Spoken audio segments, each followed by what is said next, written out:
బేకరీలో దొరికే jam biscuits ని ఇంట్లోనే సింపుల్ గా ప్రిపేర్ చేసుకోవచ్చు. ఒక బౌల్లోకి 1 కప్ పౌడర్ షుగర్ ఇంకా 1.5 కప్ మైదా వేసి మొత్తం అంతా కలిసేలాగా మిక్స్ చేయండి. మీరు ఏ కప్ అయితే పౌడర్ షుగర్ ఇంకా మైదా తీసుకున్నారో అదే కప్ తోటి 1 కప్ మెల్టెడ్ బటర్ వేసి మొత్తం అంతా కలిసేలాగా మిక్స్ చేయండి. పిండి ముద్ద కలిపిన తర్వాత 10 మినిట్స్ అలా వదిలేసేయండి.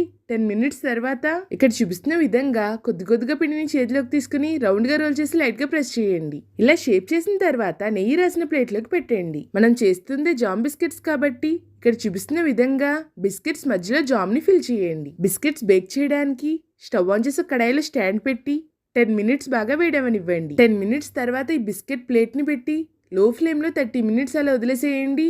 30 మినిట్స్ కి బిస్కెట్స్ పర్ఫెక్ట్ గా బేక్ అయిపోతాయి. అంతేనండి, bakery style home made jam biscuits recipe ready అయిపోయింది. బిస్కెట్స్ వేడి మీద ఉన్నప్పుడు చాలా సాఫ్ట్ గా ఉంటాయి. పూర్తిగా చల్లారిన తర్వాత మాత్రమే గట్టిపడతాయని గుర్తుపెట్టుకోండి. లైక్ చేయడం మర్చిపోకండి. నెక్స్ట్ రెసిపీ ఏం చూడాలనుకుంటున్నారో కామెంట్ చేయండి.